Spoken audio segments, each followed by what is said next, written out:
Olá, estamos aqui para mais um episódio do JetaCast. Seja muito bem-vindo, meu amor. Já vou apresentar a nossa convidada.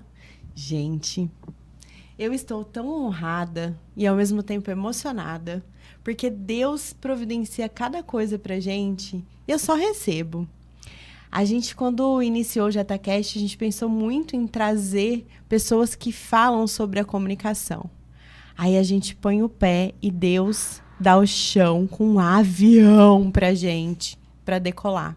Então nós estamos aqui hoje com nada mais, nada menos do que uma jornalista de alma, comunicadora por paixão. São 30 anos, gente. 30 anos de experiência, histórias e desafios vencidos. Vamos apresentar então, sem mais suspense, né? Exatamente, meu amor. Uma honra. O papo, eu tenho certeza que vai ser incrível. Muitos aprendizados, histórias que a gente já bateu um papo e que ela vai revelar aqui pra gente. É a Daniela Golfieri e ela tem uma frase que, olha só, aprender sempre. Daniela Golfieri, seja muito bem-vinda aqui ao JetaCast. Eu queria cumprimentar você. Eu que me sinto honrada de estar próxima de um casal tão lindo, de tanta luz, de tanto amor, e que Deus me colocou no caminho de vocês, né? O universo, eu falo, ele conspira a nosso favor. Então, não foi por acaso que a gente se conheceu, não foi por acaso que eu estou aqui, e acredito muito nesses caminhos que a vida vai abrindo pra gente. E assim, estou muito feliz realmente de estar hoje aqui com uma mamãe tão linda, que o olho brilha, que tem uma luz, você também que tem uma luz. Então, estou muito feliz de estar hoje com vocês. Ah, que legal. E assim, aprender sempre foi a frase que você colocou. Diz pra mim essa frase, o que significa pra você? Tá, o aprender sempre virou um lema na minha vida e eu sempre costumo levar isso para os lugares onde eu vou. Porque a vida, ela é um aprendizado constante. Cada dia você tem que, antes de dormir, é um exercício que eu faço, o que eu aprendi hoje? E o aprender, ele não é só ler, é também, né? Ler, se informar, é o aprender com as lições, com os caminhos que a vida vai nos guiando. Às vezes, alguma situação que você passou durante o dia, como é que você lidou com aquele problema, como é que você encarou aquilo, se foi de uma forma positiva ou não. Então, eu aprender com o caminho, né? Acho que a vida é um caminho, é um constante aprendizado. A gente nunca vai chegar onde a gente quer. Sempre vai ter algo além. E eu, hoje, com 52 anos completados recentemente, descobri que eu gosto muito de falar do futuro. Legal. De entender o futuro. Isso é uma coisa que já estava dentro de mim, mas que despertou quando eu participei recentemente do RP Tech Summit. E cheguei lá e vi aqueles robôs, aqueles robozinhos humanoides, vi aqueles cachorrinhos lá andando. E aquilo me lembrou da minha infância, que já estava apagado da minha memória, que enquanto as meninas queriam boneca, eu queria um robô. Então eu já não era muito normal. Eu tive uma boneca que eu amei, mas eu gostava do robô, que era o Arthur. Na década de 80 ele fez um sucesso, era um robô de controle remoto. Mas o que leva uma menina tão jovem a querer um robô? É porque já estava na minha cabeça isso do futuro. Não dá, agora que eu estou tentando entender o que estava marcado lá atrás e que hoje faz parte da minha vida. Aí eu entrei para a Associação das Empresas de Tecnologia. O que a Dani tem a ver com tecnologia? Eu não sei nada de computador, mas tudo que eu sei eu aprendi sozinha. Estou circulando lá no Parque Tecnológico porque eu quero aprender. Falou de inteligência artificial, eu estou dentro. Eu quero conhecer, eu quero saber. E a gente tem que ter essa sede do conhecimento. A gente não pode parar. Então, eu estudo muito sobre o futuro do mercado de trabalho, o futuro da comunicação, o futuro de tudo. E, na verdade, o futuro é agora. A gente não pode esperar o futuro acontecer. Nós desenhamos o futuro. Então, eu me descobri, depois dos 50 anos, mesmo não sendo jovem, eu quero me manter jovem, quero manter o meu pensamento sempre em atividade, aprendendo coisas novas. Que bacana. Muito. Eu me lembro que uma das primeiras coisas que a gente pôde observar no dia que a gente se conectou na sua palestra foi sobre você falar mesmo da comunicação e a tecnologia. Isso. De uma forma que elas caminhem juntas, assim, isso segue explanando, né? Elas vão se retroalimentando. Sim. E crescendo cada vez mais. E você trouxe algo também de uma comunicação 5.0? Isso. Comunicação 5.0 foi o nome que eu encontrei, já existe. esse nome, mas eu encontrei para denominar a comunicação humanizada. Quando a gente fala de comunicação 5.0, o olho das pessoas cresce. Ai, o que é isso? É novidade. Eu quero aprender. Não existe muita novidade. Existe como um termo novo que foi criado. Hoje tem até pós-graduação em comunicação 5.0. Mas tem poucas pessoas falando, explicando na prática o que é. A comunicação 5.0 é um repensar sobre tudo que vivemos até hoje. Aonde nós queremos chegar? Nós chegamos num ponto tão avançado da tecnologia, e vamos chegar rapidamente em muito mais, que o ser humano... Como é que ele está dentro desse contexto? Porque a tecnologia é que molda também a sociedade e a comunicação. Então, as duas coisas estão muito ligadas. Toda a evolução do planeta, a gente passou aí pela Revolução Industrial, por outras revoluções, tudo ligado à tecnologia e à forma da gente se comunicar. Então, eu me encantei e comecei a trazer essa humanização para a comunicação. E a comunicação, não só para negócios ou para vendas, mas a comunicação para a vida. Porque nós somos no nosso trabalho o que nós somos na nossa vida, né, pessoal. Então, eu criei esse conceito, que é o Conecta, é um método que eu criei, para a gente humanizar a comunicação, emocionar, trazer emoção para essa comunicação, que sempre foi uma grande marca na minha trajetória. Quando eu saí da televisão, eu fui buscar e resgatar tudo aquilo que eu vivi e de onde eu cheguei. Como é que uma menina que não sabia se comunicar, que vivia fechada no seu quarto, que vivia num mundo interior. Eu gostava muito de escrever poesia, eu tenho os livros até hoje. Imagina uma criança com 7 anos escrever uma poesia, e eu escrevia. Nossa. Então, eu sempre tive uma sensibilidade muito aguçada. Lógico, hoje talvez falasse, é uma criança autista, porque naquela época não tinha essa denominação. Mas não, eu tinha minhas amigas, mas eu gostava de viver o meu mundo interior. Então, eu era muito tímida e, para mim, o meu mundo me bastava. Então, eu sempre fui muito observadora. Eu era uma menina que nem saía na padaria para comprar um pão. Minha mãe fala disso até hoje. Dani, minhas amigas não acreditam que você chegou no Jornal Nacional, que você chegou no Globo Repórter. Porque foi uma transformação da minha vida. Eu entendi que a comunicação, a forma como eu tinha que comunicar, era o meu propósito. Meu propósito de vida era transformar a vida das outras pessoas. Com todo esse amor que os jornalistas têm, os bons jornalistas, de transformar a sociedade. Então, eu tinha isso no meu sangue, de querer transformar. E para eu conseguir transformar, eu precisei aprender a me comunicar. Então, na faculdade mesmo, esses dias eu fiz uma palestra, lá no público tinha uma menina que estudou comigo, a Alessandra Bastos. Hoje ela trabalha na Rodobens, na RCE Digital, que é a produtora da Rodobens. E aí ela não se aguentou. Ela foi lá no palco e falou, gente, a Dani, no intervalo da faculdade, ela nem saía lá fora. Eu não saía para interagir com as pessoas. E depois eu acabei... É difícil, é muito difícil. Então, eu atravessei essa ponte. E é essa ponte que eu quero que as pessoas atravessem. Vencer o medo de falar. Através de um propósito. Quando você tem um propósito, você consegue atravessar essa ponte que eu atravessei. E se eu atravessei, outras pessoas podem atravessar. E hoje, o meu propósito de vida é transformar pessoas, uma por uma. Não precisa ser milhões, porque eu já falei para milhões de pessoas. Eu já tive num Globo Repórter com 29 pontos de audiência. Imagina o que dá isso de milhões no Brasil. Mas eu preciso só transformar uma pessoa. Eu não preciso falar mais para milhões, isso eu descobri. Porque o meu propósito é muito mais transformador. Hoje mesmo eu fui numa reunião do CME, que é o Conselho da Mulher Empresária e Empreendedora, e uma das meninas que fez o curso comigo falou, Dani, eu consegui gravar vídeos, eu estou gravando agora. Eu gravo antes eu ficava preocupada, eu gravava, eu errava, eu queria uma coisa perfeita, e com você eu aprendi que não precisa ser, que basta eu ser autêntica. Então ela está se libertando, ela grava vídeo no carro, ela grava vídeo em casa, ela grava vídeo... E sensacional essa transformação. Ela falou, Dani, foi por tua causa. Olha que gostoso. Legal. Então, você poder transformar uma vida é melhor do que você falar para milhões de pessoas, mas você não tem esse retorno do que você transformou. Acredito que eu tenha conseguido, claro, trazer uma consciência, uma informação que transformou muitas pessoas. Mas hoje eu estou aqui vendo as pessoas com as quais eu trabalho. Antes eu não via, era só a televisão lá mostrando. Mas o meu propósito de vida hoje é esse. A gente te recebia, né, em nossas casas. Isso. E criava essa proximidade. E você não tinha esse retorno. Não. É incrível isso. E é muito legal. E eu fui candidata a vereadora na última eleição, que também foi uma experiência. E aí eu fui para as feiras, para os lugares. Precisa ver o carinho que as pessoas me recebem. Sim. Tinha pessoas que choravam de me abraçar. Eu fui numa feira, numa vendedora lá de frutas. Ela chorou. chorou porque ela falou, Daniela, com o carinho que você tinha com as suas reportagens, você me emocionava. E eu abracei, eu chorei também. Receber esse retorno do público é muito gostoso.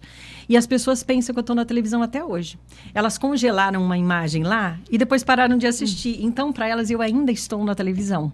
Às vezes, cadê você? Eu falo, não, eu estou de férias, um dia eu vou voltar. Dani, não, você não devia ter saído. Eu falei, não, fica Ai, tranquila, que um dia eu vou voltar. Eu fico brincando com elas. Eu falei, eu estou de férias, estou de férias. E aí vamos tocando o papo, sabe? Então, que elas guardem na memória tudo aquilo que eu fiz por elas também. Porque a matéria, as reportagens que eu fazia não eram para mim, eram para o público. Eu era somente uma intermediária. Porque não tem essa questão de ego ou de querer aparecer. Porque muitas pessoas usam o jornalismo, se acham estrelas de TV, né? Se acham as maiores. Pensam que são atrizes de novela, quando não. Na verdade, nós só somos intermediários entre a notícia e a transformação que a gente quer. Então, quando a gente passa a enxergar o jornalismo como essa grande engrenagem, nós somos somente uma pecinha. Então, nunca tive vaidade. Eu só queria levar aquilo à frente, né? E eram grandes desafios que eu enfrentei para conseguir levar essas histórias à frente. Então, enxergar o jornalismo como algo transformador. Foi isso que eu sempre tentei trazer para a minha carreira. E conseguiu, porque eu sou a prova disso. Eu parei, eu realmente congelei a sua imagem ali, parei de assistir. Para mim, ficou como se você ainda estivesse lá. Obrigada. É um legado, parabéns. Uma marca que fica, né? A marca de, assim, sempre trabalhar com muita excelência, com muita determinação. O preço foi alto, porque, assim, eu me dediquei muito, mas ficou uma história, né? Ficou uma história para contar, e eu acho que isso que é bacana. Cada um deixa a sua história. A diferença de nós, jornalistas, é que essa história nossa, ela é dividida com o público, mas cada um deixa o seu legado. Nós não precisamos estar na frente da televisão para deixar um legado.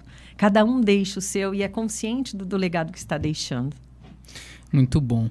Dani, antes da gente falar sobre o presente e o futuro, eu vou ter que matar a vontade de chamar uma repórter, sabe? Tipo assim, quando tinha... Eu lembro, era o Lúcio Ramos.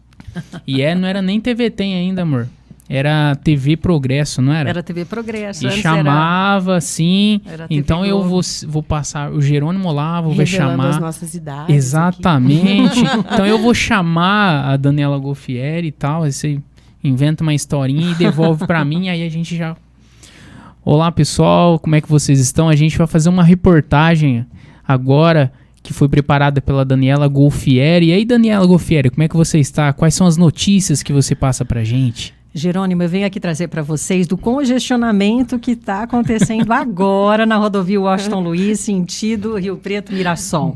Acabei de passar por lá e uma pista, né, uma das pistas interditadas, o fluxo é muito grande, então a gente recomenda para as pessoas que estão saindo de Rio Preto agora que esperem mais um pouquinho para o trânsito aliviar, porque realmente essa obra no Washington Luiz, que vai trazer muitos benefícios, no momento está trazendo transtornos, mas a gente não consegue melhoria sem antes passar por essa situação. Então a recomendação que fica para o motorista é esperar um pouquinho mais nesse congestionamento para conseguir chegar até Mirassol como eu cheguei. É com você. Obrigado, Daniela, que nos trouxe as informações aí da Washington Luiz. Então, pessoal, vocês estão em casa aí, preste atenção, tá ok? Nossa, que honra. Tatiane, Isso foi que incrível, honra. Gente, eu fiquei até... Nery. Eu vou subir o Meu nível Deus do agora céu. dos meus próximos sonhos, Meu Deus gente. do céu. Acabamos de subir o nível aqui. Ô, E Dani. eu vou falar pra você assim, o jornalismo, ele é informativo, mas eu também gostaria pra gente selar esse passado, que ela trouxesse pra gente aqui como é que é essa história de um caso que ela viveu de libertar um inocente da prisão. Boa. Que a gente fecha com uma história muito boa e emocionante. E aí a gente parte para as outras partes. Bom, essa história ficou marcada muito na minha vida como uma prova de que a gente tem que acreditar realmente no nosso coração. Porque eu recebi uma ligação um dia na redação, antigamente era telefone, né? Não tinha WhatsApp. De uma mulher falando que o irmão dela estava preso, mas ele era inocente. Aí eu falei, todo preso fala que é inocente. Mas você tem provas? Ela falou, eu tenho. Falei, então tá bom, espera um pouquinho, você vai falar com a produtora. Passei o telefone para a produtora Marisa Vaz, na época, e fui para a rua. Voltei. Quando eu voltei, a Marisa, Dani, amanhã você vai para, não lembro a cidadezinha, Monte Aprazível, entrevistar esse caso, essa irmã desse preso, e fomos. Chegando lá, conversei com ela, tal, ela falou que o irmão tinha tido os documentos roubados em São Paulo, alguém deveria ter pego esses documentos, cometeu esses crimes, esses roubos em São Paulo, e ele foi preso pela Justiça Eleitoral, que foi em busca do nome daqueles documentos que estavam. É um rolê grande, vou só resumir. E aí chegou nesse preso aqui, que na época ele foi preso em Ipoã, que ele trabalhava, ele era um trabalhador rural na cadeia. Beleza. Que provas eles tinham? Quando esse furto foi cometido em São Paulo, ele estava numa audiência trabalhista aqui. Só que esse caso vinha rolando na justiça e não desenrolava. Fazia mais de um ano que ele estava preso, injustamente até então. Quando fomos falar com o promotor do caso, o promotor me diz assim, esquece essa história, ele é irmão de bandido. Eu falei, mas que história é essa? Não, eles não te falaram que quem cometeu o crime foi o irmão? Não falaram que o irmão e não ele? Eu falei, não, que história é essa? Ah, não, deixa pra lá. É um rolo essa família aí, o irmão dele já foi preso. Esquece essa história. Fui pra televisão e na época eram aquelas fitas assim, né? Hoje em dia é tudo digital. Eu fiquei uns 3 dias ali, olhando para aquilo. E agora? A história desse cara tá na minha mão. E tava. Né? Eu largo ou eu faço? Se eu tivesse largado, tava lá até hoje, né? O que eu faço? Peguei, voltei e liguei para a irmã. Falei, por que vocês não falaram a verdade? Que ele tem um irmão que está preso. Aí ela fala, nós não falamos porque se falasse que tinha um irmão preso, você ia achar que a nossa família era de bandido. Dito e feito, que foi o que o promotor fez. Mas, na verdade, o irmão usou os documentos do outro. Quando ele foi preso, ele deu os documentos do irmão, os números do documento do irmão. Aí vamos levando a história, consegui uma entrevista com ele lá na penitenciária em Riolândia. E quando eu cheguei na penitenciária em Riolândia, o diretor deu risada de mim, sentou assim na frente, começou a gargalhar. Você acredita em inocência de preso? Todos que estão aqui são inocentes. São criminosos, mas eles falam que são inocentes. Eu falei, acredito. Se existe uma prova, eu vou até o fim. E fomos. Aí a história para o Fantástico, aí já tinha virado Fantástico a história, né? Nossa. No dia que ele ia ser solto, eu estava pronta para fechar a matéria e quando eles vão soltar um preso, eles verificam a ficha criminal dele. O que apareceu? Um homicídio em Frutal. E agora? Toca para Frutal. Sem comer, sem nada. Nananã. A gente estava em Riolândia, nós fomos para Frutal, sem nada na mão. Chegamos no fórum, busca processo e descobrimos esse homicídio, o local do homicídio. Fomos, era um bairro extremamente perigoso, lá no meio da periferia lá de Frutal, e vamos, procura. E quem diz que a gente encontra esse endereço? Aí era uma mulher, a mulher que era a testemunha. Aí um menininho de bicicleta, que eu falo que Deus manda, né? Menininho na bicicleta, vocês estão procurando a pessoa? Então, ela é uma nóia, ela fica de bar em bar, mas eu sei o bar que ela tá. O menininho da bicicleta levando a gente. Entendi. Chegamos lá e encontramos essa mulher, que morreu pouco tempo depois. E ela realmente confirmou que o cara que estava com ela no dia do assassinato tinha uma tatuagem e descreveu exatamente o irmão do Anderson. E aí ela foi ouvida, virou testemunha. E aí eu fui lá ouvir o irmão do Anderson, que era o que realmente tinha cometido os crimes. Entrei na penitenciária de Bauru, onde só tem, né, facção criminosa. Entrei lá e acabei dando a notícia para ele de que ele ia responder pelo homicídio. Ele não sabia. Aí ele torce, assim, o pescoço. Eu lembro até hoje, eu ouvi o estralo do pescoço dele, querendo me matar, né? E isso me marcou demais. E aí o Anderson foi solto, 1 ano e meio depois. E no dia que ele foi solto, eu estava com o diretor naquelas celas, porque você entra na penitenciária, você tem uma porta de ferro, e você entra e fica naquelas gaiolas, né? Para você não conseguir passar imediatamente. Então eu fiquei presa nessa gaiola com o diretor, e ele olhou para mim e chorou. Ele falou, você estava certa. Ele estava emocionado. Porque quando o Anderson saiu, ele falou, nossa, como o mundo é colorido aqui fora. Porque dentro da cadeia você só vê... Eu já entrei. É terrível. Você só vê um mundo cinza. E ele falou que o mundo era colorido. Aí levamos ele para casa. Ele perdoou o irmão. Anos depois estive com ele novamente. O irmão saiu, eles se perdoaram. Depois o irmão acabou voltando para a cadeia. Mas existiu toda essa história que a gente acompanha ao longo de muitos anos. E o Anderson fala que eu sou o anjo da guarda dele até hoje. E se eu tivesse confiado no promotor, que é uma autoridade da justiça? Por isso que eu falo, gente, vá pelo seu coração, vá pela sua emoção, porque o nosso coração fala. E ele falou comigo que o Anderson era inocente. Então, essa é a história que fica. Linda demais. Tem que me controlar aqui, né, gente? Grávida já é uma história que emociona. Então, eu penso que isso vem ao encontro do que você falou, né? De você transformar a vida de uma pessoa. Sim. Está feito.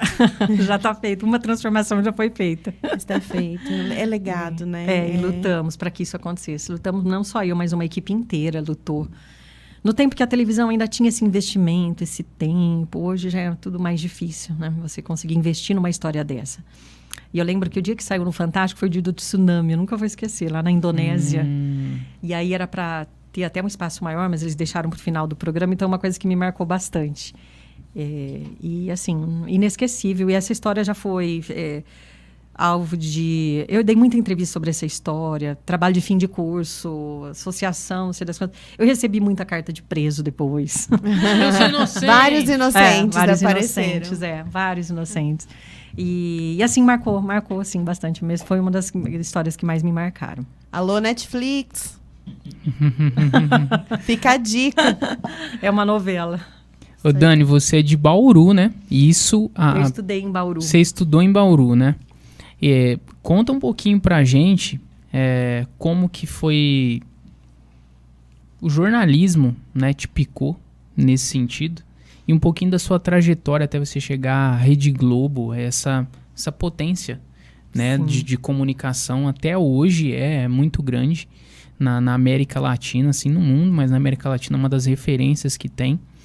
Conta pra gente como é que foi isso, os convites, assim, porque deve ser surreal, né? Tem uma história, ainda mais quando você chega numa emissora dessa sem conhecer ninguém, não tinha nenhum contato, não tinha nada. Tem algumas pessoas que ainda tem alguns lá dentro, que conseguem daqui ou dali, mas eu não tinha ninguém. Eu fui pela minha dedicação e pela minha insistência e trabalho realmente. Eu escolhi fazer jornalismo, eu tinha duas opções. Hoje cedo até estava com uma médica, eu falei para ela, eu tinha duas opções, ou medicina ou jornalismo.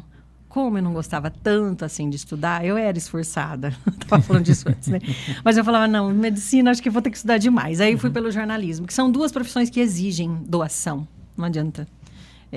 Ou você faz jornalismo se doando com a alma, ou você não faz. Você vai ficar ali na superfície. E aí eu acabei escolhendo jornalismo, apesar de ser uma adolescente ainda na época, uma jovem muito tímida.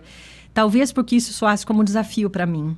Hoje eu entendo assim, porque eu gosto de desafio. Então eu fui num caminho que não era naturalmente o meu. Eu gostava muito de escrever, sempre. Eu adoro língua portuguesa. Tanto é que na televisão eu sempre era referência para erros de português. Dani, como é que escreve isso? Como é que faz aquilo? Que eu tive bons professores de português. Eu amo a língua portuguesa, eu gosto de ler, gosto de conhecer. Então, eu gostava muito do português, gostava de escrever. Então, para mim, o jornalismo era mais algo para escrever e não para sair na tela. Aí, a vida foi me levando para esses caminhos. No final da faculdade em Bauru, eu tive a oportunidade de fazer estágio numa rádio, que é a Rádio AM, Auri Verde, de Bauru, que tem até hoje lá. E aí, comecei a fazer ao vivo, comecei a perder o medo de falar aqui no microfone, eu ia para a rua... E aprendi esse improviso, melhorei a minha voz, que eu tinha voz muito infantil.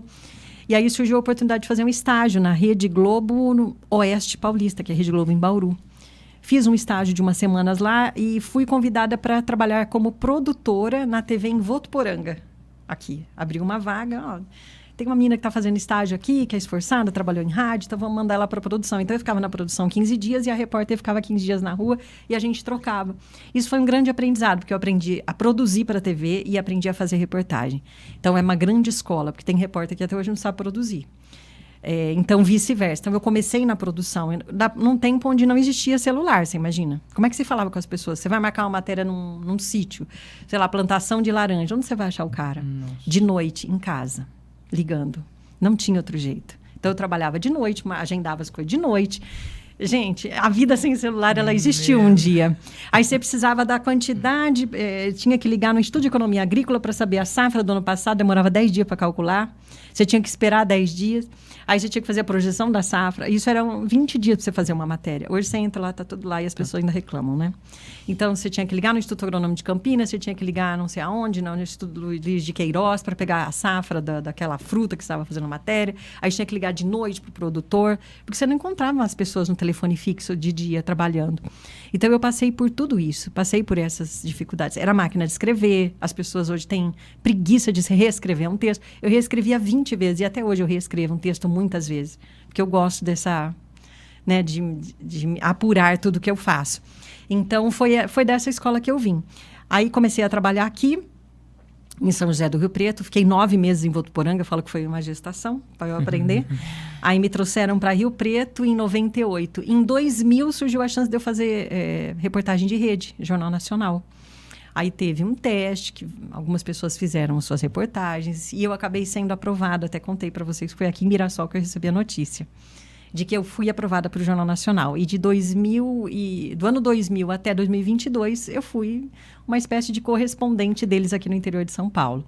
Depois surgiu o Fantástico, o Globo Repórter, e assim eu fui evoluindo na carreira, né? Fui, assim, um passo de cada vez no que eu queria e desejava fazer, e agradeço a Deus por ter conseguido chegar eu sempre brinco, na duna mais alta do mundo para o Globo Repórter. Para mim foi a conclusão de uma carreira que começou com uma menina que mal falava para uma menina que sobe na duna e grita lá em cima que ela chegou. Então, isso significa tudo que eu fiz na minha vida até hoje. Então, o Globo Repórter, para você, era aquilo que... Como se fosse o ponto a ser buscado. Sim. E por que o Globo Repórter, especificamente? O Globo Repórter é um programa muito seleto. Para você chegar lá e fazer, é difícil. Eu demorei 7 ou 8 anos fazendo pequenas participações até eles ganharem a confiança de eu fazer um programa sozinho. Poucas pessoas fazem. Por exemplo, Leon Bonner agora vai para o Jornal Nacional. Lógico, ele não fez porque não dava. Mas é um cara que nunca fez Globo Repórter. E é um desejo, assim, né? Que até onde nós sabemos, era um desejo dele. Isso, ele falou, eu nunca fiz uma reportagem de Globo Repórter. E eu tenho a honra de dizer que fiz. Né? Então, uma equipe maravilhosa que me dava todo apoio. Aprendi demais, aprendi a narrar uma história de uma forma muito mais intensa. Isso eu sempre falo no meu curso. Eu achava que eu sabia narrar, mas quando eu cheguei lá eu descobri que eu não sabia nada. Eu tive que aprender a narrar com mais emoção ainda. Porque você tem que segurar o público por 40 minutos, que é o tempo de uma novela, só que é só você. Meu Deus. Então, você imagina a responsabilidade, você segurar a audiência de uma televisão inteira, chamada TV Globo. E trabalhar com isso é muito, se você pensar, é muito doido. É mais fácil sair correndo e falar, não, eu não quero esse desafio. Mas eu queria. E cheguei. E o programa saiu durante a pandemia, inclusive, e teve uma boa audiência, ainda bem. Para mim, chegar lá significa ter percorrido todo o caminho que muitos, às vezes, queriam e não conseguiram. Então, eu sou extremamente grata de ter percorrido os passos de forma correta para chegar lá. Tive que ser um pouco atirada nessa vontade de fazer. Um dia um amigo meu pegou o telefone e falou, liga lá no Globo Repórter. E eu, mas como assim, né? Quem sou eu? E eu já tinha mais de 15 anos de televisão. Eu podia tranquilamente falar, mas é aquela história da gente não confiar, né? Ele confiava mais em mim do que eu. Peguei e liguei, e uma ligação transformou minha vida nesse sentido. Mas como assim? Você pegou, falou assim, poxa, eu vou ligar lá e falar porque eu tenho uma reportagem? Isso, não, tinha sido feito um contato anterior de um programa que eles iam fazer sobre avós. E era um avô de Cosmorama que tinha livrado o neto de uma cobra sucuri. Ele lutou contra a sucuri que estava engolindo o neto. Olha cada história que tem. Meu Deus. E aí ele brigou com a sucuri e conseguiu tirar o neto da boca da sucuri. Joias do interior. Coisas que só existe Cosmorama, né? Cosmorama, o significado de Cosmorama é universo. Então lá é um mundo paralelo. Era a história de Cosmorama. Só que a repórter que ia fazer, que é a Renata Capucci, ela estava de férias e não conseguia. E o menino ia estar na casa do avô justo nas férias da Renata. Então eles ligaram lá para dar uma sondada, tal. E o Thiago falou, Dani, é uma oportunidade, a repórter não está aí. Então você pega e liga, fala que você vai fazer, que você pode fazer. E aí eu peguei e liguei. O final era 23h47, nunca vou esquecer. E aí atende a Silvia Saião, uma pessoa maravilhosa, extremamente simples. Pensa numa mulher extremamente simples. Que eu não acreditava, que eu ouvia o nome dela, mas eu não acreditava quem era a Silvia Saião, só conhecendo mesmo para saber. Inclusive, ela é de Piracicaba, ela é do interior de São Paulo. Uma mulher que levou o Globo Repórter ali, né, na direção por muitos anos. Ela saiu recentemente na pandemia. E sabe aquela história, quem são, como vivem? Ela que criou, E uma pessoa, assim, incrível. Tamanho o poder que ela tinha, mas uma pessoa, assim, que me ensinou demais, com tamanha simplicidade. Uma pessoa que lia demais, que tratava a gente de uma forma muito humana. Então, é isso que eu levo, assim, essas histórias da televisão. Legal. Incrível. Ô, Dani, o que você hoje, com toda essa maturidade, né, experiência e sabedoria, quando você olha para aquela adolescente, aquela menina que você fala que ficava no quarto tímida, o que hoje você considera que foi a grande virada de chave? Assim? Teve uma pessoa que te inspirou, teve uma técnica, além do desafio, é claro, mas é uma motivação, tem que ser uma motivação muito. Grande para uma menina, uma adolescente, enfrentar a timidez, né? Sim. E o maior medo humano, que é falar em público. Tem pessoas que preferem morrer do que falar em público, né? O medo da morte, medo de falar em público é maior que o medo da morte. Exatamente. E eu tenho encontrado pelo caminho algumas pessoas desse nível. Eu falo, não, pelo amor de Deus, é só atravessar a ponte, que eu falo que é uma ponte, tem que atravessar. Como? Fazendo, treinando. Eu tive grandes mestres. Quando eu entrei na televisão, tem até hoje o Francisco Brauna, que trabalha ainda na televisão. Ele tem 35 anos de TV. Francisco Brauna, eu virei madrinha de uma das filhas dele. Então, nós somos, assim, irmãos. Eu convivo com ele, então foi um grande presente que a vida me deu. Quando eu fui trabalhar em Votuporanga, ele me ensinou demais. Eu lembro que ele falava, Dani, você tem que ser mais atirada. Você vê uma porta, uma frestinha da porta, você tem que ir lá e abrir. Você tem que ter essa malícia de tentar conseguir as coisas também. Então, ele foi me dando esse despertar, essa energia que eu precisava ter. E aí, fui aprendendo com as situações. Gente, cada dia eu aprendi uma coisa. Até mais recentemente, quando nós denunciamos no Fantástico os médicos que batiam ponto e não exerciam lá o horário deles, eles iam para casa. Fizemos uma grande investigação no Fantástico e o ponto alto de me tornar atirada foi eu correndo atrás do médico no hospital. E quando esse médico começou a correr, que ele viu que eu comecei a perguntar para ele do horário, que ele não fazia o horário, ele começou a correr e o cinegrafista que estava comigo, o Iter, isso lá em Sorocaba, falou, Dani, e agora? Eu falei, vaza essa catraca, corre atrás dele. E nós corremos atrás dele no hospital até o segurança nos tirar lá de dentro. Quer dizer, tudo isso que o Francisco Brauna me ensinou lá no começo, eu coloquei em prática, me formei e pós-graduei naquilo. Por que como é que cachorro entra na igreja? Que a porta é aberta, né? Então, eu corri até que o segurança nos tirou lá de dentro, porque era um espaço, né, do hospital. Mas está registrado no Fantástico e está lá. Eu correndo atrás do médico, quer dizer, correndo atrás de um propósito, eu acho. Cobrar dele. Ele representando, não era só ele que fazia aquilo. Existem milhares de médicos ali e no país todo que fazem isso. Então, a gente personificou numa pessoa tudo aquilo que é feito de errado no país inteiro. E eu correndo atrás dele, não era eu, era o público querendo uma satisfação, né? Tantas pessoas que morrem esperando o atendimento médico. Então, naquele momento, não é a Dani que está ali, é o público que está comigo. Eu estou correndo, mas em nome do público. Não é para me aparecer ou não.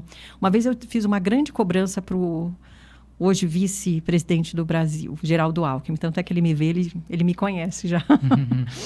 Uma vez eu cobrei ele de uma radioterapia que estava quebrada em Sorocaba, e os pacientes estavam indo para Guarulhos fazer. Imagina, você está com câncer, pessoas idosas, pegar uma van e ir para Guarulhos, sair 2 da manhã e voltar à meia-noite, é desumano demais. E eu saí correndo atrás dele, cobrei. E não chegou muito bem isso na emissora.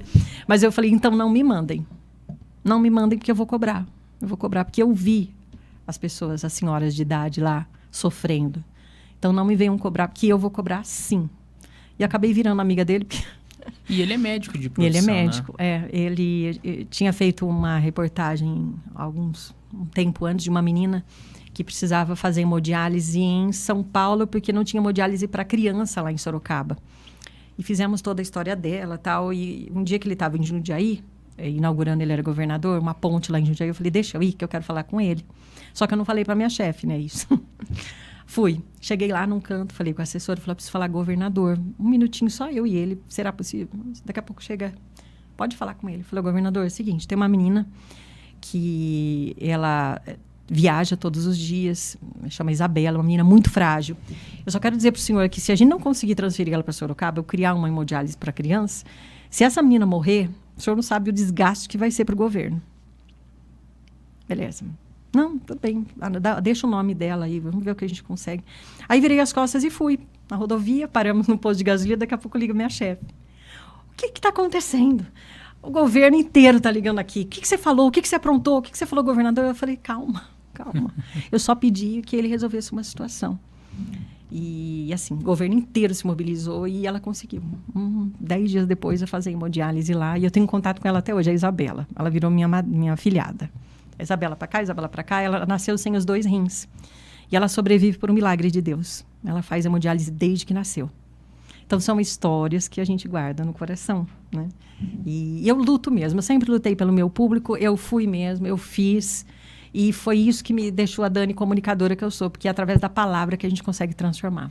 Se não tiver, a gente não transforma. E Dani, você comentou que estava em dúvida entre ser médica e jornalista.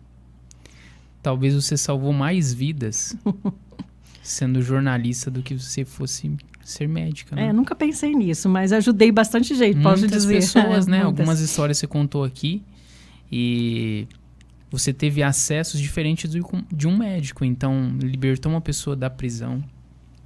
Pôde literalmente salvar vidas, cativar pessoas. Eu acho que você fez uma boa escolha. A sociedade assim adquiriu quis o universo, assim quis. Uma cidadã com aí, grande valor. Sim, e assim, reiterando, é uma honra te receber. Um ser humano do seu quilate aqui. De verdade. E amor, muito é bom isso aí. mesmo. Dani, você é natural de Rio Claro, né? Isso, eu nasci na Grande estudou... São Paulo. Nasci na Grande São Paulo, mudei para Rio Claro, passei a infância lá. Fui para Bauru e vim para Rio Preto. E aí você escolheu ficar. Isso. Escolhi ficar e voltar. Porque eu estava em Sorocaba, eu fiquei 9 anos lá praticamente. Sim. Quando o meu contrato foi encerrado, eu não via mais sentido ficar em Sorocaba. Não via mais sentido. Apesar de eu gostar, fiz muitas reportagens, mas o meu coração tinha ficado aqui. E aí eu resolvi voltar. Joia do interior, gente. É isso aí. E aí, agora a gente tem um público aqui, né, no JetaCast de empresários e empreendedores. E eu gostaria que você abordasse um pouco de quão importante é a comunicação para dentro das empresas, dos relacionamentos interpessoais. E como que você, na prática, poderia deixar algumas técnicas para as pessoas já melhorarem só de nos assistir aqui. Bom, a comunicação transforma. A comunicação é a maior estratégia humana. A comunicação é tudo que você faz da hora que você acorda, da hora que você dorme. Ou com as suas ações ou com as suas palavras, porque a gente tem a comunicação não verbal. Então, um simples gesto comunica. É tudo que você faz. A comunicação é o nosso grande legado. Tudo que você comunicou ou fez acaba sendo o seu legado da comunicação. Então, o meu objetivo hoje é trazer essas estratégias humanas para que as relações se transformem. Porque a comunicação, que nada mais é do que o diálogo numa empresa, é totalmente transformador. Então, eu fui buscar, quando eu saí da televisão, tudo que eu angariei ao longo dessa trajetória, dessas experiências, de ter entrevistado desde um morador de rua até um presidente, já entrevistei 2 presidentes, o terceiro porque não quis. Então, já entrevistei presidente, já entrevistei morador de rua. Então, eu trago toda essa bagagem, dessa diversidade na comunicação, como me comunicar com diversos públicos. Aí eu criei o meu método, que é um método diferente de oratória, que é o Conecta. Conexão, olho no olho, naturalidade, empatia, treino e assertividade. Então, a gente trabalha todos esses princípios. E quando eu falo o primeiro item, que é a conexão, que é do Conecta, o que é a conexão? É a conexão com a nossa essência humana. Então, eu trago elementos da natureza, que foi uma coisa que eu aprendi fazendo um Globo Repórter. A história é grande, não dá para contar tudo, mas um Globo Repórter que transformou a minha vida, onde eu vivi no meio da natureza, eu nunca tinha vivido. Eu achava que eu conhecia o que era a natureza, mas eu não sabia. Eu conhecia uma natureza pura, que é a maior reserva privada de Mata Atlântica do país. E eu estive imersa nessa floresta e descobri que a nossa verdadeira casa não é essa, né? Nossa verdadeira casa é a natureza. A gente se esquece disso. E aí, enxergando aquilo como a minha casa e me internalizei algo que me transformou. Então, eu trago hoje essa experiência de como a natureza fala e como nós podemos nos transformar através da natureza. A natureza é a natureza está aí para a gente ver. Eu falei, Deus a gente não vê, mas a natureza a gente vê. E ele é isso também, né? Então, eu trago esses princípios da natureza para o meu curso. É uma coisa totalmente diferente, só fazendo para saber. Então, são 4 horas de transformação, onde a gente fala do mar, do poder da chuva, o vento, é o ar, é tudo. O mar é o movimento, a comunicação é o movimento. A gente fala muito do coração. O coração também pensa, porque ele tem neurônios. As pesquisas já mostraram isso. De muitos estudos que eu fiz. Então, trago esses elementos. E dentro da empresa, a própria presença já faz a diferença. Porque as pessoas sentem que existe um elemento ali para agregar. Então, dentro de uma empresa, eu faço hoje o diagnóstico, tirando a parte do curso agora, né? Que é a comunicação 5.0. Então, eu faço um diagnóstico de como que está. Vocês se reúnem, como é que é a integração, né? O público, às vezes, muito jovem, ele já não tem essa interação de forma natural. Então, a gente implantei, por exemplo, na empresa que eu faço consultoria, uma reunião chamada de pé no café. Porque eles gostam de ficar no café, então vamos lá no café conversar. 15 minutos de pé, porque de pé é mais rápido. Se a gente sentar aqui, fica 3 horas, né? E essa reunião transformou a empresa. Aí, toda sexta-feira, um elemento da empresa faz a aula. Então, dá uma aula de algum assunto. Então, isso traz o protagonismo, que é muito importante. Porque as pessoas se sentem diminuídas, elas não se sentem valorizadas. Então, elas gostam de ser ouvidas, elas gostam de falar também. Então, eu treino também os colaboradores para eles se comunicarem. E coloco esse desafio para eles de darem essa aula. Então, é totalmente transformador. A comunicação transforma realmente uma empresa. É muito mais do que comunicação interna. Ficar colocando lá, esse mês... Não, vai muito além, gente. É o envolvimento de todos. E aumenta até o faturamento, eu posso dizer, em números. Porque toda a equipe está muito engajada. E nessa empresa agora estão com uma meta para bater no fim do ano. Juntei todo mundo. A equipe de vendas me procurou. Dani, eu estou com um desafio mega, que é bater a meta. Falei, calma, vocês não estão sozinhos. Está todo mundo no mesmo barco. Então, vamos dividir essas tarefas aqui. Aí, formamos os times. Formamos essa reunião semanal que vai trabalhar técnicas para a gente alcançar essa meta. Então, a comunicação é o envolvimento de todos. É um envolvimento sincero, não é um envolvimento com interesse, é um envolvimento de, estou aqui, qual que é o meu propósito dentro da empresa? Quando a gente entende que a venda, por exemplo, é só uma consequência, não é o fim, você deixa de encarar aquilo como uma coisa maluca, de você precisa bater a meta. Não, a meta é uma consequência de um trabalho que é feito ao longo do ano. Então, é dessa forma que eu trabalho. Então, o CNPJ, né, que é a comunicação 5.0, e o CPF, que é trabalhar o método Conecta, 4 horas de treinamento para 4 pessoas e tudo mais. Recentemente, estou tendo uma experiência muito bacana, lembra do aprender sempre, inovar sempre e ir para frente. 2 donas de uma agência personalizada de viagens fizeram o curso comigo, se transformaram, porque elas tinham um bloqueio para gravar vídeo. Hoje elas gravam vídeos assim, super bacanas. Me procuraram, Dani, vamos fazer uma imersão com você, já que você fala tanto de natureza, vamos no meio da natureza e vamos trazer um grupo de mulheres para mentorar? Vamos. Aí nasceu o Comunicamente, que vai ser a primeira edição agora, dia 13 e 14 de dezembro, no Eco Resort em Olímpia, onde nós vamos reunir 10 mulheres e elas vão ser acompanhadas por mim por 10 meses. E no meio de todo esse acompanhamento, a gente vai fazer 2 dias de imersão lá no meio da natureza, entendendo esses elementos e se reconectando. Na verdade, a conexão que a gente pensa é a internet, né? Mas toda conexão, ela é o avesso disso. É a conexão com a nossa essência, com o nosso mundo interior. Aqui dentro tem que estar muito bem sedimentado para eu colocar alguma coisa para fora. Então, eu tenho que estar muito bem resolvida. Tanto é que quando a gente faz atendimento, também do treinamento e atendimento, a primeira pergunta é como é que você se atende? Você está bem? Se você não estiver bem, você não vai atender o outro. Então, é trazer essa base. Então, eu costumo dizer que eu cavo um alicerce antes, para depois chegar com a técnica lá, a voz, linguagem não verbal, gestos, tudo isso faz parte também do treinamento.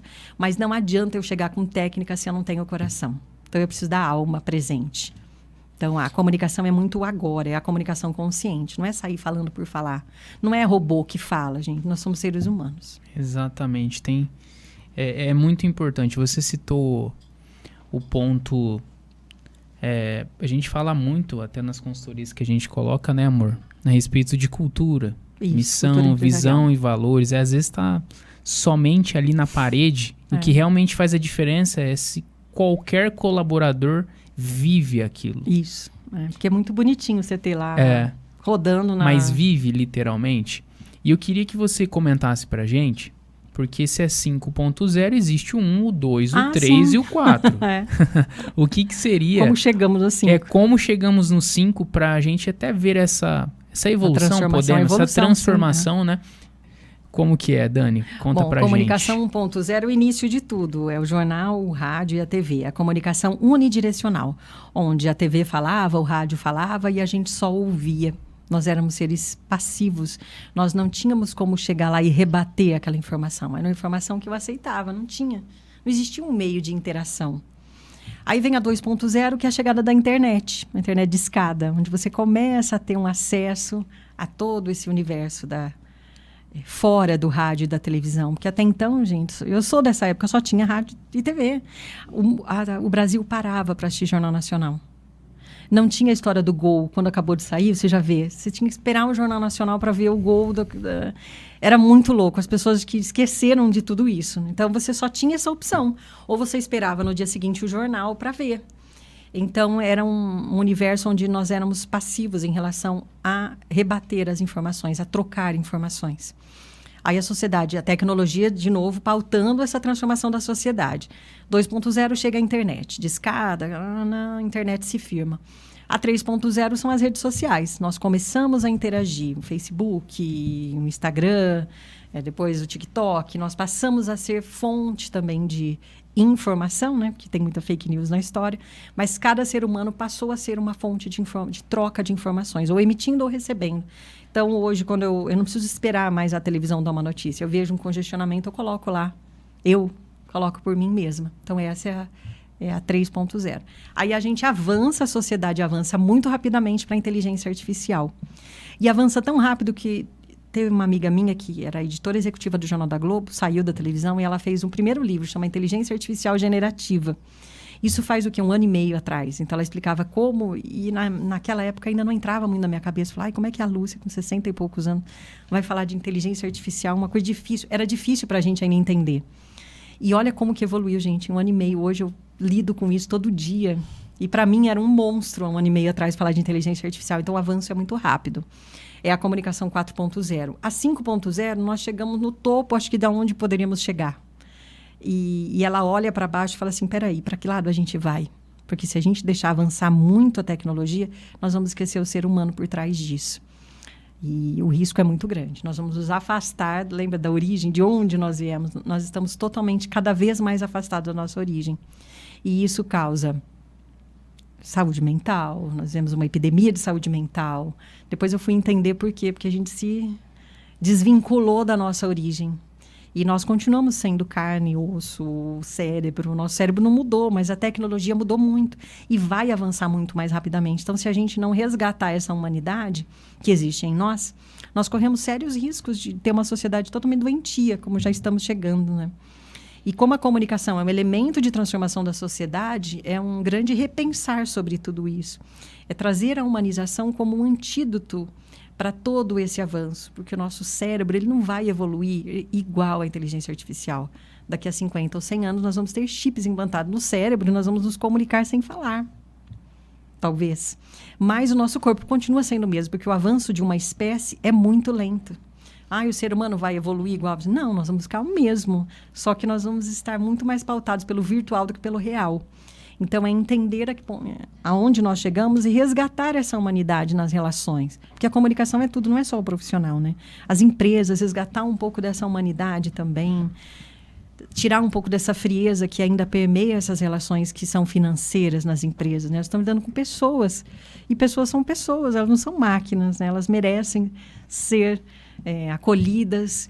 Cada vez mais as pessoas sendo vistas como um atacado e não como um varejo, que cada um tem uma personalidade, tem uma história. Inclusive, no curso, eu pego a personalidade da pessoa e vejo qual que é para a gente trabalhar essa personalidade.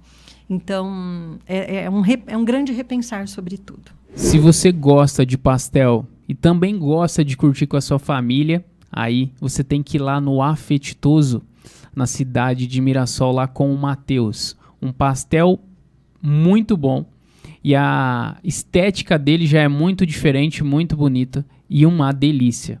Pastelaria Mineira lá no Afetitoso com nosso amigo Matheus. Se você está precisando reformar a sua casa ou construir ela ou seu negócio, o nome certo para gestão de obras é Fractal 7 lá com o Victor. ele consegue organizar tudo de uma forma muito adaptável à sua realidade, cumprindo os prazos. Então, assim, tá pensando em reformar ou construir, é com a Fractal 7. Não fique com essa dor de cabeça de reforma que muitas vezes acontece. Fractal 7. Contabilidade colaborativa. A contabilidade que você entende. Com os nossos amigos e parceiros Felipe e Rafael. É com eles. Então não fica com dor de cabeça para você fazendo contas ou o leão te pegar desprevenido. Entende? E é com a contabilidade colaborativa. Você quer vender um imóvel, quer comprar um imóvel, ou alugar um imóvel que é seu, ou também está procurando um aluguel, é lá com a imobiliária Vila Tenani, lá com a Dani. Fale com ela, uma especialista de muitos anos de mercado. Então não perca tempo, vai lá na Vila Tenani com a Dani que ela vai te ajudar. Então tá precisando vender um imóvel, tá precisando comprar um imóvel que você deseja, ou alugar, é lá com a Vila Tenani, imobiliária Vila Tenani, lá com a Dani. Esses são os nossos patrocinadores oficiais do JetaCast.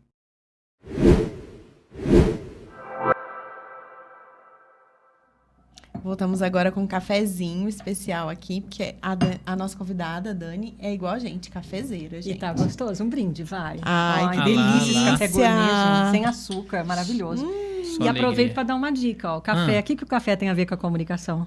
O que o café tem a ver com a conversa? Parece que remete, também, né? Mas como é que o café vira café? Ele foi provado lá na água quente, né? Sem água quente passando por ele, ele não fica... Ele não sai a essência, então a comunicação é a essência. Para a gente chegar num bom café, a gente tem que ser testado mesmo. Né? Tem que se passar do pó naquela água quente para tirar a essência de onde a gente tira o principal do café. Então, tudo que eu passei ou que as pessoas passam para chegar numa excelência tem a ver com isso. O pó de café precisa passar pela água quente, precisa passar pelo teste para chegar num bom resultado. Né? Como é que eu vou aprender a me comunicar? Me comunicando. Não tem remédio que vai te fazer, ou teste que vai te fazer, é prática. E então a comunicação, ela quando ela vai para a essência, aí sim comunica bem. Sim, é o essencial. Que legal. Ela já deu a resposta, então, ela iniciou, né, a resposta da nossa próxima pergunta, que é as dicas práticas para as pessoas que precisam melhorar a comunicação. Acho que todo mundo precisa, né? Aprender Todos, sempre. Sempre. Eu aprendo, às vezes, mais do que eu ensino. Em cada aula que eu faço, com uma história eu aprendo. E tem histórias sensacionais que eu já vivi. Eu gosto muito de falar por metáfora. É uma coisa que vem desde Jesus. Nós precisamos de metáforas para entender como é que as coisas funcionam. O nosso cérebro funciona assim. Senão, no novela, nunca tinha feito sucesso, nem Netflix. Então, nós precisamos de histórias. Então, eu criei a série 100 Dicas sobre Comunicação, onde eu trago algumas metáforas para as pessoas não esquecerem. Primeiro é a ponte, essa ponte que eu tenho que atravessar, eu tenho que vencer esse medo. Igual uma pessoa que começa a dirigir. Quando você começa a dirigir, o carro não te domina. E hoje eu vim de Mirassol aqui, eu nem lembro que freio que eu liguei, eu cheguei. Então, no começo eu não sabia dirigir, hoje eu sei, eu domino. Então, a comunicação é algo que você vai conquistando ao longo do tempo. Como? Treinando, andando de carro, treinando. Outra, dica do avião. Você subiria num avião onde o piloto dissesse assim, hoje é o meu primeiro voo, estou com medo, mas confia em mim que vai dar tudo certo. Eu acho que nem a mãe dele subiria. Então, é uma dica que eu sempre dou, eu vejo muito pessoal em palestra, ai, ó, me desculpe, é a primeira vez que eu estou falando, então se eu errar, quer dizer, a pessoa já puxa a atenção do público para um erro. Aí o público vai ficar torcendo para ele errar porque é a primeira vez. Então, nunca demonstre essa... Tá na moda falar de vulnerabilidade, a história da Brené Brown, tudo bem. Mas na comunicação você tem que trazer a autoridade para você. Você, naquele momento, tem que demonstrar força. Por mais que por dentro você esteja, né, às vezes se sentindo inseguro. Então, lembra sempre do piloto do avião. Quando você começa a falar, é o público que está com você. O público tem que vir. Ô Dani, por exemplo, você dá mentorias, consultorias, tem Sim. turmas e o que acontece muito são pessoas, são profissionais ali no mercado de trabalho que na sua empresa tem uma ascensão. Tá. E ele é muito habilidoso tecnicamente naquilo que ele faz. Mas aí ele começa ele sobe um de cargo ou é um empresário e ele precisa fazer uma gestão. Ele precisa ser um líder de pessoas. Sim. E a comunicação ela é fundamental para que as pessoas comprem a ideia. O líder é um grande inspirador. É um grande inspirador. O maior comunicador de uma empresa tem que ser o líder. E eu trabalho comunicação de liderança. Ele é o maior comunicador. Não só pelo que ele fala, mas pelas suas ações. Que todo funcionário colaborador vai observar atitudes do seu líder. Todos. Né? Qualquer atitude, uma atitude de um reconhecimento, um pequeno reconhecimento, ou de não reconhecimento. Aquele cara que saia, que falou, gente, tô indo lá pro meu passeio, fiquem aí, tipo assim, como vocês são uns meros mortais. Tipo, a gente tem, não é aquele vamos líder bater que a tá meta, jogando, batem a meta e me avisa.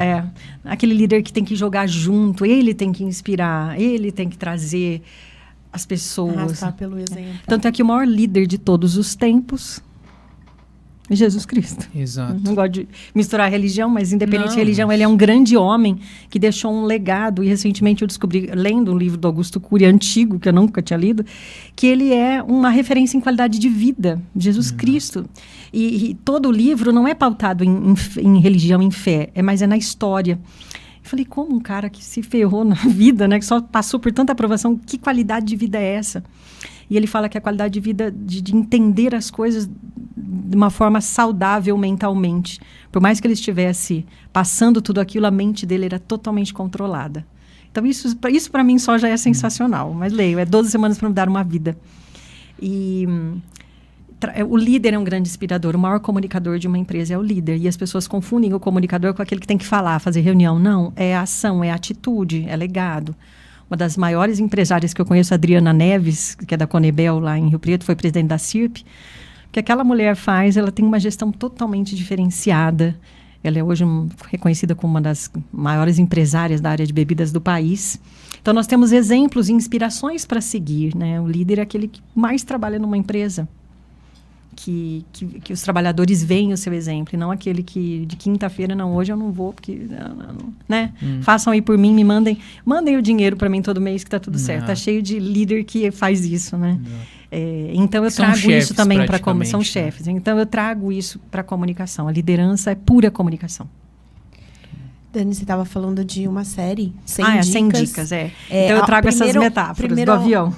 Primeiro, onde a gente encontra, né, essa série, e depois você continua, por favor, com as dicas. Isso, essa série está ao longo do meu Instagram, eu prometo organizar, porque como uma pessoa criativa é tudo bagunçado. Vocês sabiam, né, que a pessoa criativa, ela não tem muita organização. Eu sei, na prática. Não, você é boa de desculpa também, ela é boa. Então, como toda pessoa criativa, eu sou desorganizada, ainda bem, porque diz que o criativo, ele é meio assim, porque se ele for muito organizadinho, ele não cria. Então, meu Instagram tá um pouco bagunçado nesse sentido, porque eu gosto de ter a autonomia no meu Instagram. Até hoje não passei para alguém fazer, porque sou eu, não adianta.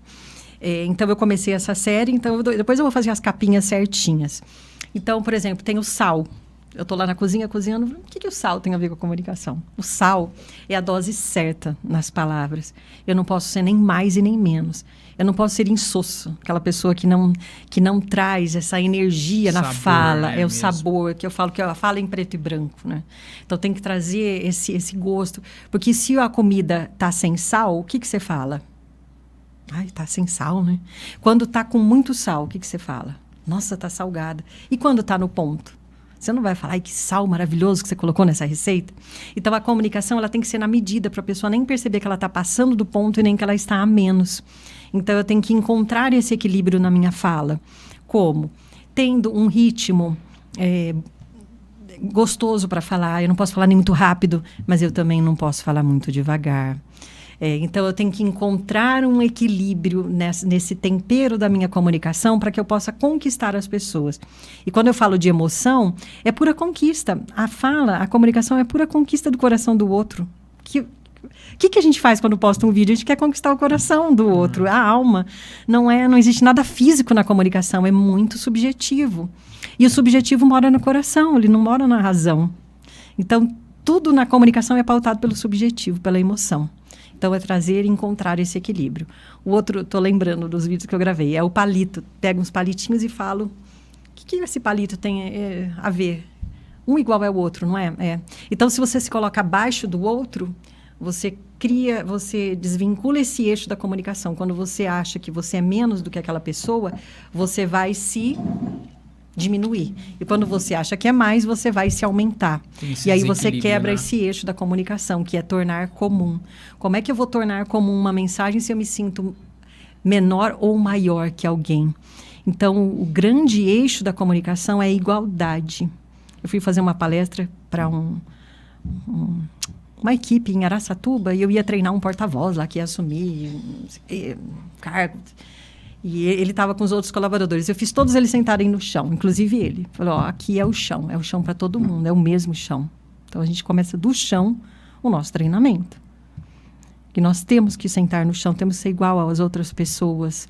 E a comunicação é muito isso, comum. Eu tenho que ser comum. Por que e alguém é mais do que alguém nessa vida? Eu não enxergo as pessoas assim. As pessoas vêm falar comigo, eu falo, gente, pelo amor de Deus, eu sou só mais uma. Na verdade, nós somos únicos no que fazemos. Então, todo mundo é importante. Inclusive, o livro fala disso. Tem um trecho muito lindo que ele fala que nós, nessa atual sociedade, nós veneramos as outras pessoas e esquecemos de nos venerar, que cada ser humano é único. É totalmente complexo o mecanismo que nos torna até únicos. As digitais são únicas. Tudo. E eu fui pesquisar, sabia porque elas são únicas? Não. Porque, isso foi numa palestra sobre humanização, porque ela é formada na gestação da mamãe. Com o movimento que o bebê faz, as linhas vão crescendo, por isso nenhuma digital é igual à outra, porque nenhum bebê vai se movimentar igual ao outro. Essas linhas crescem durante os movimentos do bebê na barriga da mãe. Então, nenhuma digital é igual à outra. Que bacana. Deus é perfeito mesmo. Deus é perfeito. Então, por que nós temos a digital única? Porque nós somos únicos, nós somos grandes demais e as pessoas hoje se menosprezam em número de seguidores. Seguidores eu posso comprar quantos eu quiser. Eu posso ter 200, 300 mil seguidores amanhã, se eu quiser, eu posso comprar. E tem gente que compra. Aí você vai lá na loja, eu tenho 300 mil seguidores. Está enganando você, cara. Que seguidor que é esse? Então, não precisamos ter milhares e milhões de seguidores. Então, as pessoas vivem numa sociedade onde elas se diminuem. Onde a comunicação delas passa a ser algo pequeno. E não. Se a gente enxergar esse poder que existe em cada um, todos somos muito grandes e muito bons no que fazemos. Basta a gente despertar isso dentro da gente, que é isso que eu trago nessa consciência da conexão. Todos somos muito poderosos, todos. Não é só aquele que tem 100 mil, 200 mil, não é só aquele ator da novela que tem milhões, não é só o jogador que tem sucesso. Todos nós temos o nosso sucesso, todos. Todos somos dignos de sermos aplaudidos. E a sociedade que a gente vive, onde eu sou menos, ela é mais, porque ela é influenciadora. Se dane influenciadora, não quero nem saber de influenciadora. Eu quero saber de mim, da minha história, do meu legado, do meu propósito, é isso. O que eu ainda tenho para aprender, o que eu ainda tenho para fazer. Sim, né? Tudo isso. Então, são pequenas dicas. Dicas da comunicação consciente, por exemplo. As pessoas falam muito né. Assim, isso é barreira verbal. Como é que eu vou tirar o né ou tendo a consciência daquilo, não tem outro jeito. Então, quando eu falar, eu vou ter a comunicação naquele momento consciente, porque eu vou estar presente, eu não vou estar pensando no que eu vou fazer depois. E hoje a gente faz muito agora, vivendo o depois, né? Então, a comunicação consciente, por exemplo, agora eu estou tendo a comunicação consciente, porque eu estou falando, articulando mais a minha voz, falando num ritmo menor, para trazer tudo isso para vocês. Então, essa é a comunicação consciente. Então, cada vez que eu falar um né, eu vou causar algum sinal no meu corpo para que o cérebro entenda que não é legal eu falar um né. Pode ser um belisco, pode ser alguma atitude que você toma que você vai dizer para ele que não está legal esse né. E aí você vai se policiando. E eu reduzi muito o meu né. Eu falava muito né. Muito. Talvez eu fale até hoje, eu posso não estar percebendo. Mas eu preciso dizer para o meu cérebro que o né não é legal, porque é uma barreira verbal. Então, a pessoa vai ficar contando quantas vezes nés você disse do que a tua mensagem. Então, é evitar e eliminar essas barreiras verbais. Verdade, né? Então, essa é uma dica que muita gente, né? Lá. É uma dica que muita gente me pede. Não tem outro jeito. É comunicação consciente. É estar presente. É perceber que você falou um né. Às vezes a gente coloca o né como vírgula, né? Ou como ponto. Parece e o né que é uma autoafirmação algo. que eu preciso. Inconsciente. Não é lá? Né? Não é? É um ponto... Você precisa de uma autoafirmação do outro. Então, você tem que ter mais certeza do que você está falando. Mostra uma vulnerabilidade de segurança. Isso. Dentro da comunicação e também tanto no empreendedorismo como no empresariário, ser líder, qualquer coisa, a gente sempre valoriza muito as vendas. Porque a gente se vende o tempo todo, né? Quando você é bebê, você quer mamar, você chora, Isso. então você está se vendendo. Então, não tem como separar a importância da comunicação para vendas. E aí você trouxe pra gente que você teve uma transformação na sua voz, que você tinha uma voz um tanto quanto infantilizada. Você pode falar um pouco sobre isso? O que impacta, assim, na forma de... Às vezes a pessoa tem muito conteúdo, mas ela não demonstra aquela autoridade por conta de algumas falhas na comunicação. Existem algumas... Tem gente que fala gatilho, eu não gosto de falar gatilho, que remete a arma. Eu chamo de chaves emocionais. E uma das chaves emocionais é a autoridade. É a pessoa sentir que você sabe do que está falando. E tem muita gente que sabe trabalhar isso, às vezes nem sabe, mas usa tanta autoridade que você acaba confiando. Então, uma das chaves emocionais para conseguir essa autoridade é o tom de voz. E a credibilidade está muito associada ao universo masculino, porque o homem dominou o planeta por muitos anos. Tanto é que os maiores telejornais do país antes eram apresentados por homens e nunca por mulheres. A mulher foi entrar no Jornal Nacional com a Fátima Bernardes. Não existia mulher. Isso é um reflexo da sociedade, por isso que a comunicação é um reflexo da sociedade.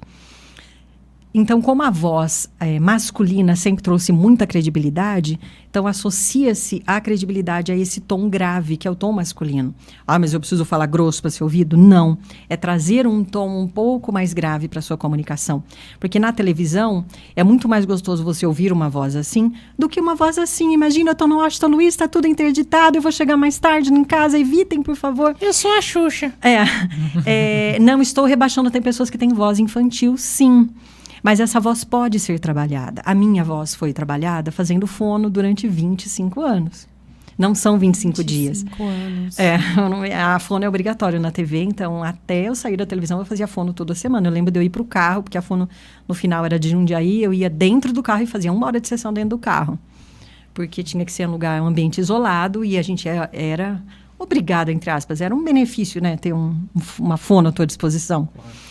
E transformou realmente muito a minha voz. Então, infelizmente, a credibilidade está ligada ao tom de voz, que é a voz grave. E eu consigo transformar naquele exercício que eu te falei, de puxando o tom. Fazer isso várias vezes ao longo do dia. Cantar ajuda bastante.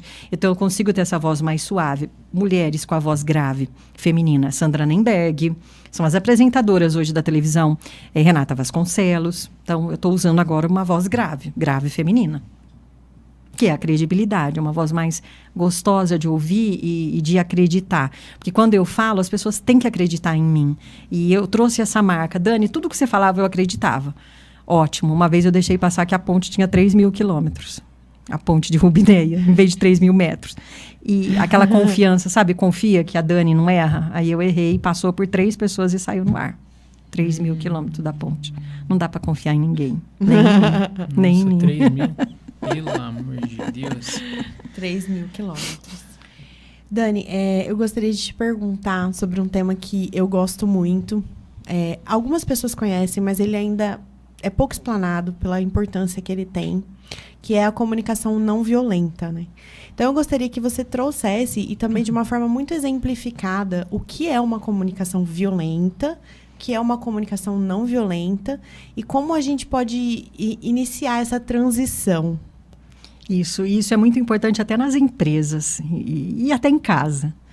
Porque tem coisas que a gente fala sem saber que são falas violentas. Por exemplo, eu às vezes posso me sentir atingida de uma forma que antes eu não me sentia. Porque hoje eu sei que aquela forma é violenta de se falar. Por exemplo, não vou dizer que isso acontece em casa, mas muita gente trata as outras pessoas assim. Você sempre faz tudo errado. Você sempre esquece o celular em casa. Tipo eu. É uma forma violenta de falar, porque você coloca a pessoa dentro de uma caixa da qual ela não pode sair. Você sempre, né? Então, você está condenada àquilo. Isso é uma forma violenta de falar. Falando um pouco da história da comunicação não violenta, é o psicólogo Marshall Rosenberg. Nascido nos Estados Unidos, numa época de grandes conflitos raciais. Ele viveu momentos de muito conflito na infância, onde ele não podia sair de casa, porque tinha aquela guerra ali de gangues em Nova York. E aí ele cresceu nesse universo conturbado e criou essa teoria da comunicação não violenta, e ele conseguiu estabelecer diálogos no mundo inteiro. Ele transformou uma experiência de infância em algo que transformou o mundo. E quais eram as fórmulas dele para isso? A primeira, que eu julgo mais importante, é o não julgar. E o não julgar, ele ajuda muito a gente na comunicação. Porque quanto mais eu julgo o outro, mais eu acho que eu estou sendo julgada. E nós julgamos a todo instante. Julgar é uma necessidade do ser humano. O que é bom ou ruim? O que é certo e errado? Para eu sobreviver.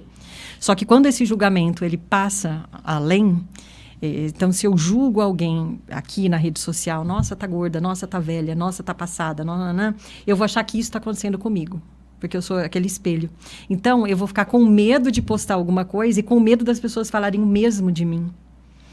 Então, o julgamento bloqueia totalmente a comunicação. E um exercício que eu faço diário para não julgar. É difícil.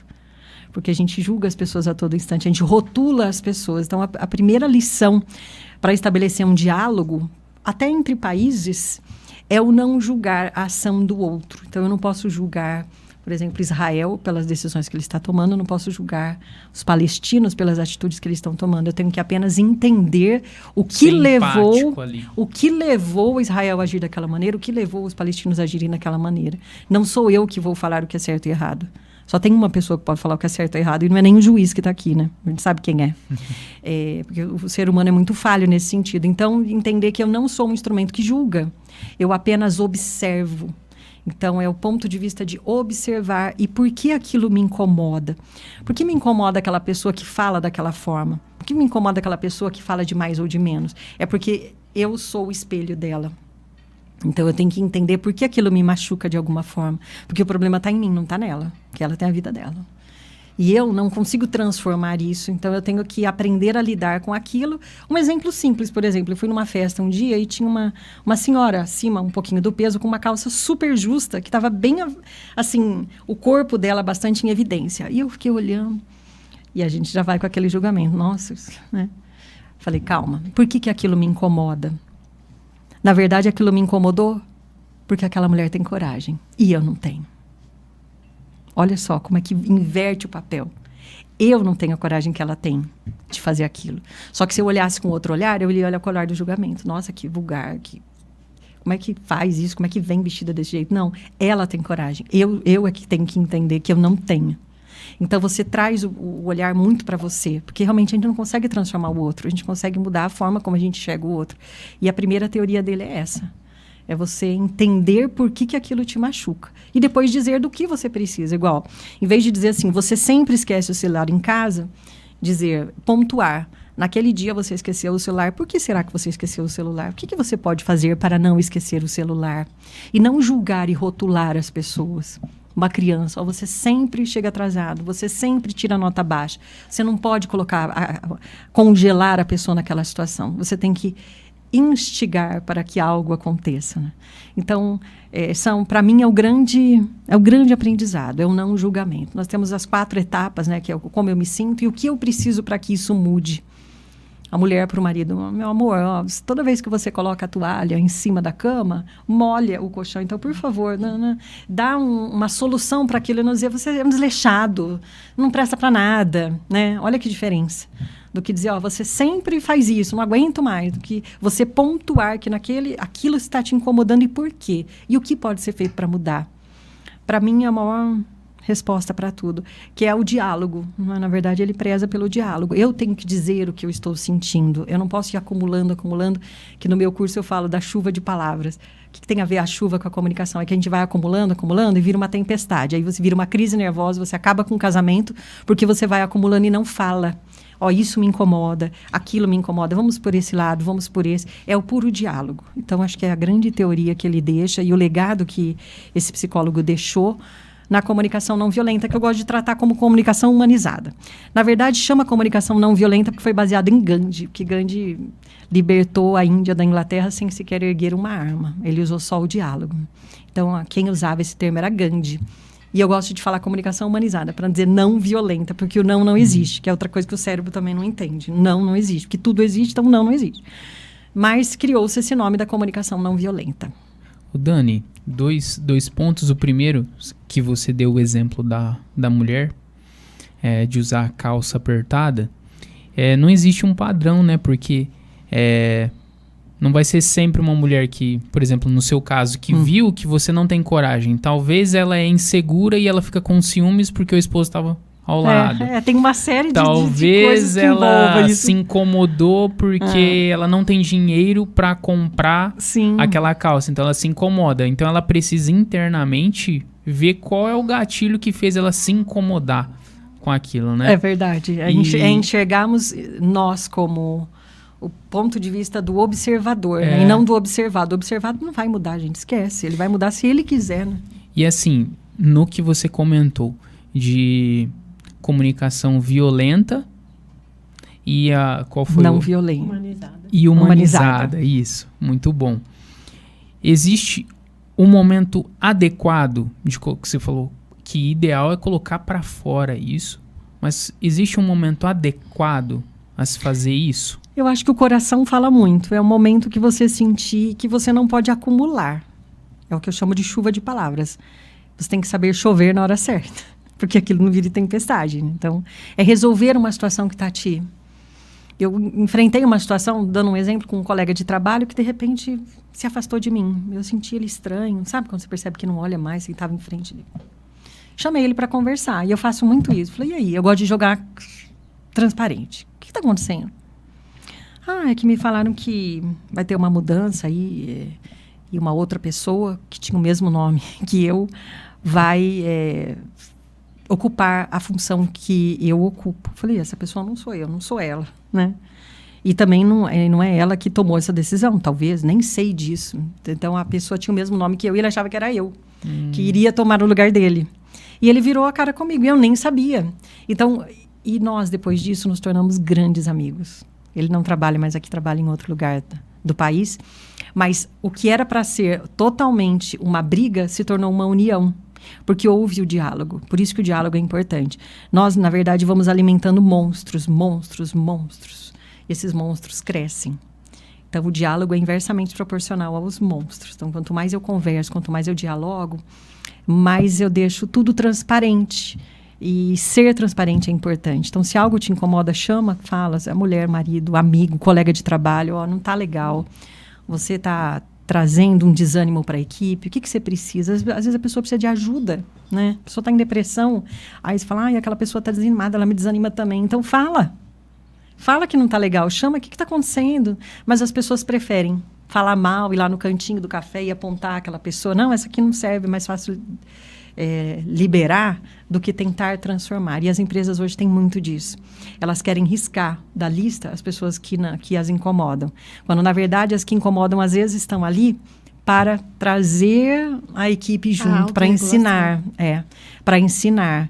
E eu vejo muito isso nas empresas. É muito descartável. É descartado rapidamente quando não se dá uma chance de uma possível recuperação. Tem várias histórias de colaboradores que foram resgatados do limbo e que hoje se destacam nas empresas, mas eram para ter sido demitidos, porque ninguém aguentava. Dani, você gosta de esporte? Gosto e admiro. É? Quem você admira no esporte, assim? No futebol... Vamos pensar. Esse dia tá falando do Zico. Admiro demais o Zico. O Zico é mais da minha época, que eu curtia futebol, curtia a Copa do Mundo. Eu já assisti uma palestra do Zico e ele falou do fatídico pênalti.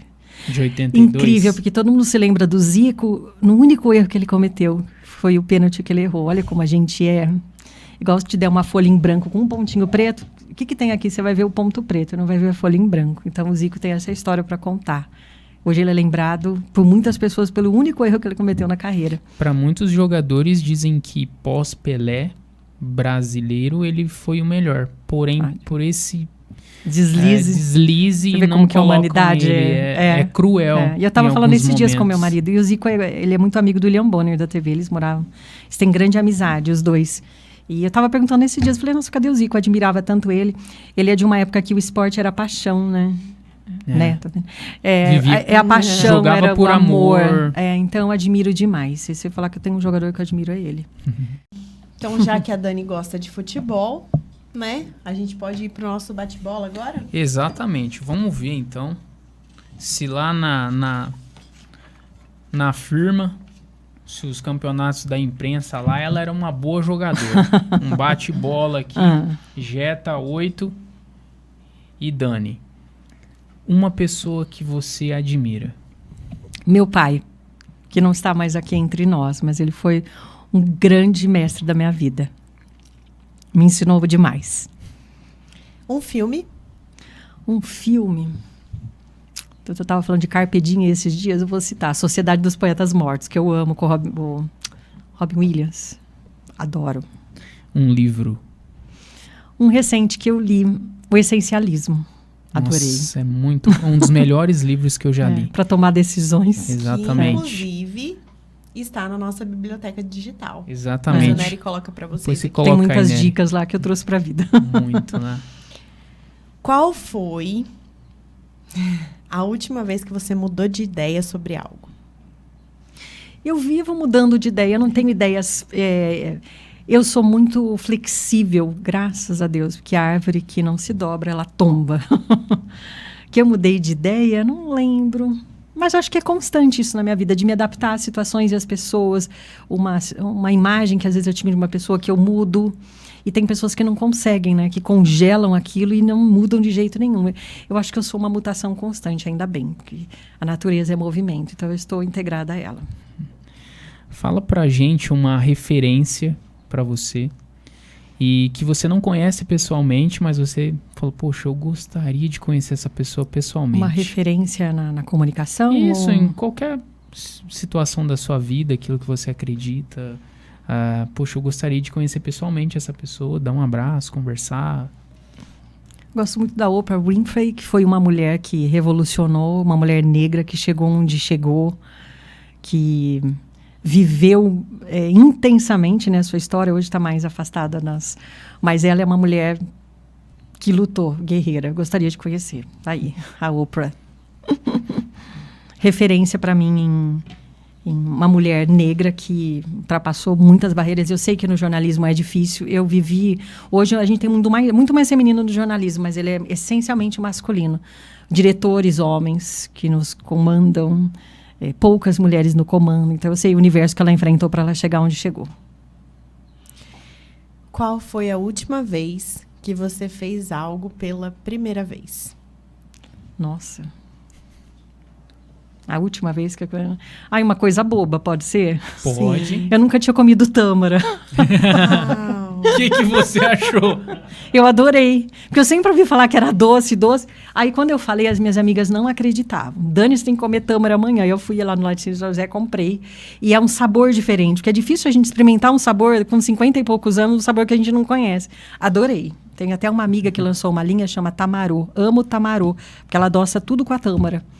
E é uma delícia, porque ela mata a vontade de comer doce e alimenta, né? Vocês que são mais aí da linha natureza também. Então, é uma coisa que eu experimentei um novo sabor. Acho que é um constante aprendizado isso, né? Porque o nosso cérebro está acostumado com o paladar e eu experimentei. Agora, uma coisa boba, mas que veio à minha cabeça agora. Sim. Duas curiosidades sobre a tâmara.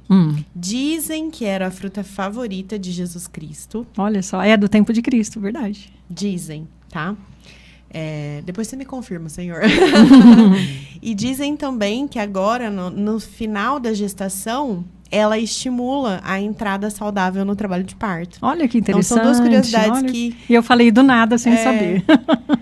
Que maravilhoso. De trazer aqui pra vocês. Que legal. E realmente ela é muito saudável. Ela tem bastante açúcar, o pessoal adoça as coisas com ela. Então, é uma alternativa que a natureza nos deu. Exatamente. E... Conta pro público aqui, nessa câmera, passa as suas redes sociais, antes da última pergunta, as redes sociais, os produtos que você vende.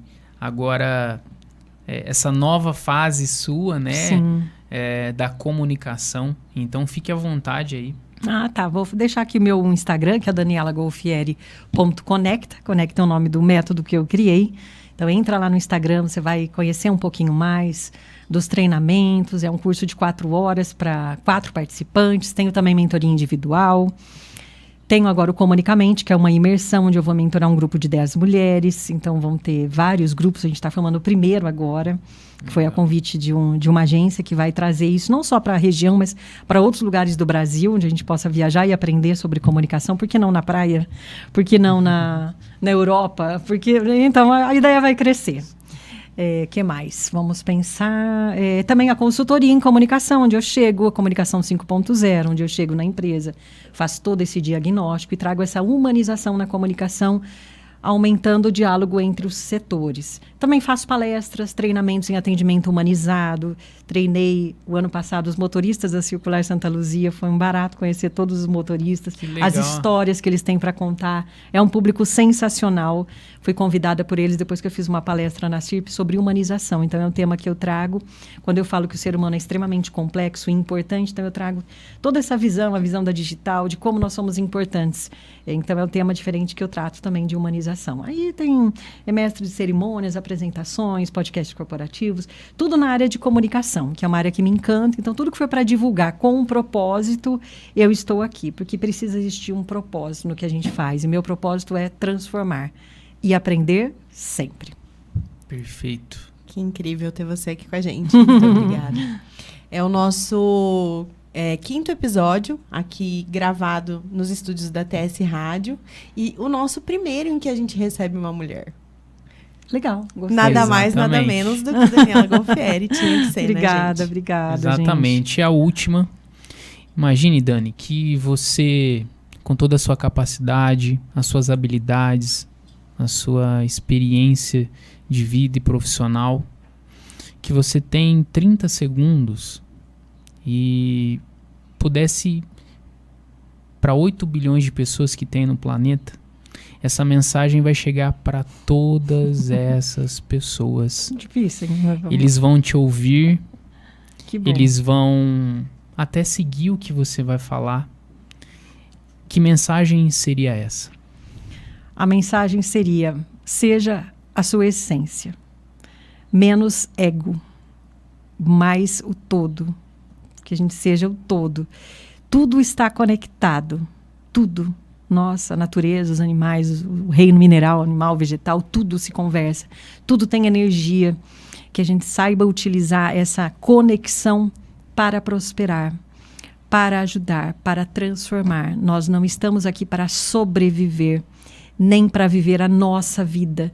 Nós estamos aqui para viver a vida também dos outros. Que a gente use a nossa fagulha de energia para iluminar outras vidas. Nosso propósito aqui é se transformar, é transformar a vida dos outros. Tanto é que o nosso olhar é feito para olhar o outro e não nós mesmos. Porque se você olhar no espelho, você não vai ver com a resolução do teu olhar. Então, o nosso olho foi feito para ver os outros e não a nós mesmos. Porque a gente mesmo não se enxerga se não tiver um espelho. Então, a própria natureza nos fez assim, olhar para o outro. Então, que nós sejamos a essência, mais essência e menos ego. Muito obrigado pela oportunidade. Obrigada, queridos, adorei. Estamos juntos. Ai, que mão quentinha. É a mão de mamãe. Gente, então compartilhe, curta esse vídeo aqui no JetaCast. E é isso aí, até a próxima. Só alegria. Beijo.